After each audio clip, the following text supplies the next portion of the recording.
जय माता दी दोस्तों, मैं शैली स्वागत करती हूँ आपके हमारे चैनल 555 एंजलिक गाइडेंस पे, जो कमिटेड है आपकी जर्नी को इजी बनाने एंड जल्दी कंप्लीट कराने के लिए। इसी रिगार्डिंग आज का वीडियो है।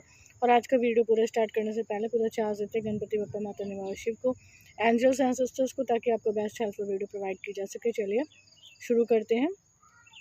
और आज का टॉपिक है फेज़ ऑफ अनसर्टेनिटी। ये जो टाइम चल रहा है, जो क्योंकि अभी लूनर एक्लिप्स निकला है, चंद्र ग्रहण निकला है, तो जैसा कि बताया था 15 दिन पहले, 15 दिन बाद तक या 6 महीने तक कहते हैं इसके कुछ ना कुछ फ़र्क जो है, असर जो है पड़ते थे और डिवाइन सोर्स पे ज़्यादा दिखाई पड़ते थे, ऐसा बोलूँगी।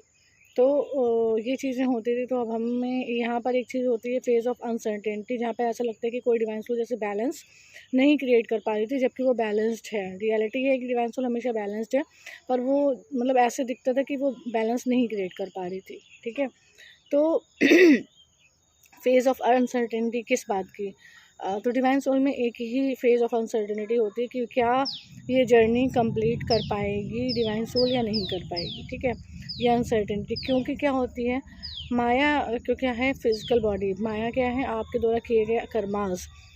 तो उनकी वजह से क्या है, आपको इस तरह के इल्यूज़न दिए जाते थे, आपको इस तरह की महसूसता कराई जाती थी, और बार बार जो है आपका योग जो कहते हैं ना, आपकी यूनिटी जो है डिवाइन के साथ, उसको ब्रेक करने का प्रयास किया जाता था, जिसमें बार बार आपको महसूस करना होता था कि मुझे यूनाइट, मतलब अपने आप को यूनाइट रखना है डिवाइन के साथ। तो वहाँ पर एक मेहनत महसूस होती थी। ठीक है, और ये मेहनत महसूस होती थी, तो ये लगता था कि ये मेहनत हम कब तक कर पाएंगे, मतलब क्या हम आखिरी सांस तक ये मेहनत कर पाएंगे कि हम ईश्वर के साथ योगयुक्त होकर, मतलब जहाँ से आए परम धाम से वहाँ वापस आ पाएँ। तो ये एक फेज़ ऑफ अनसर्टेनिटी चलता है, जबकि हमें पता है कि हर डिवाइन सोल केवल ईश्वर के साथ ही रहती है, ये रहती है और हमेशा रहनी है।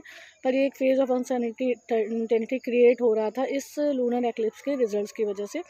तो केवल इस लूनर एक्लिप्स की बात नहीं करते, कभी भी लाइफ में आपको जर्नी में कभी भी ऐसा फेज़ ऑफ अनसर्टेनिटी अगर क्रिएट होता था माया मैट्रिक्स की वजह से, तो आपको क्या सोचना है, आपको ये सोचना है, ईश्वर कहते हैं कि अगर खुद पे भरोसा नहीं है तो खुदा पे भरोसा रखो। मतलब अगर माया आपके स्वयं पे भरोसा अगर हिला रही थी, तो ईश्वर पे भरोसा रखो कि आप जा पाओ या ना जा पाओ, पर ईश्वर आपको लेकर जाएंगे। ठीक है, ईश्वर आपकी जर्नी कंप्लीट कराएंगे।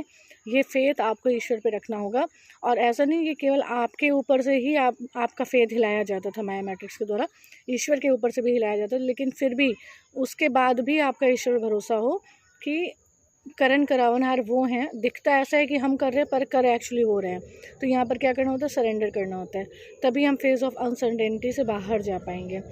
फेज़ ऑफ अनसर्टेनिटी कि मतलब हम चल रहे हैं या हम कुछ कर रहे हैं या हम इस जर्नी में आगे बढ़ रहे हैं, ऐसा कुछ नहीं है। जो कर रहे हैं वो ईश्वर कर रहे हैं। ठीक है, डिवाइन सोल के जीवन में जो करते हैं ईश्वर करते हैं, बाकी सबके जीवन में जो करते हैं ईश्वर करते हैं, लेकिन उनके कर्माज जो हैं उसको प्रत्यक्ष करते हैं। जो कर्माज होते हैं उसी हिसाब से जो है प्रत्यक्षीकरण होता है उनके जीवन में घटनाओं का। ठीक है, पर डिवाइन सोल के जीवन में सब कुछ डिवाइन ही जो है मैनेज करते, डिवाइन ही करते हैं। तो डिवाइन ये कहते हैं कि अगर खुद तुम्हारे ऊपर से भरोसा अगर हिलाया जा रहा था, तो खुदा पे भरोसा रखो। और जब बैलेंस होगी, चीज़ें सही होंगी, तब दोनों के ऊपर बैलेंस, दोनों के ऊपर आपका फेथ बना रहेगा। पर जब भी ऐसी सिचुएशन क्रिएट हो या ऐसी फीलिंग्स हैं, तो ईश्वर भरोसा रखो कि ईश्वर आपको जो है आगे तक लेकर जाएंगे। ठीक है, तो बस यही एक तरीका है फेज़ ऑफ अनसर्टेनिटी से बाहर निकलने का, जहाँ पर आपको कभी कभी ऐसा ब्लैंक से महसूस हो सकता है कि पता नहीं क्या होगा आगे, क्या हो सकता था। क्योंकि जब हम वो प्रॉपर मेडिटेशन करते, चक्रास करते, तो एक थॉट होता है ना, वो एक एनर्जी क्रिएट करता है। वो थॉट जो एनर्जी क्रिएट करता था, वो थॉट बहुत भारी महसूस होता था, क्योंकि वो सूक्ष्म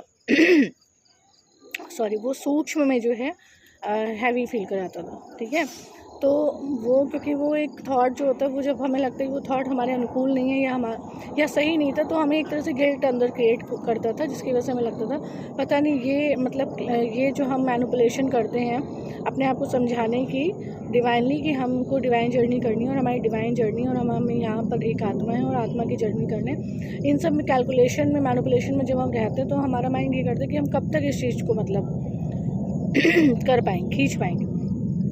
तो ईश्वर कहते हैं कैलकुलेशन मत करो, ईश्वर भरोसा रखो, क्योंकि मैथमेटिक्स चाहती ही है कि आप कैलकुलेशन करो। कैलकुलेशन करोगे तो परेशान हो सकते थे। ईश्वर कहते हैं परेशान नहीं होना, बस सरेंडर करना, सौंपना और ईश्वर भरोसा रखना है।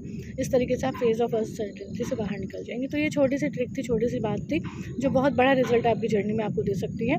तो आज आपको ये हेल्पफुल वीडियो मिली, हेल्पफुल गाइडेंस मिली, इसलिए वीडियो को लाइक करें। हमारी सोल फैमिली 555 एंजलिक गाइडेंस को ज्वाइन करके नोटिफिकेशन बेल पर क्लिक करें। मिलते हैं अपने नेक्स्ट वीडियो में कुछ ऐसी tips tricks help and guidance के साथ, जो आपकी जर्नी को ईजी बनाए, जल्दी कंप्लीट कराएं। Till then take very very good care of your self दोस्तों। Love your self, love you divine and do your journey honestly. जय माता।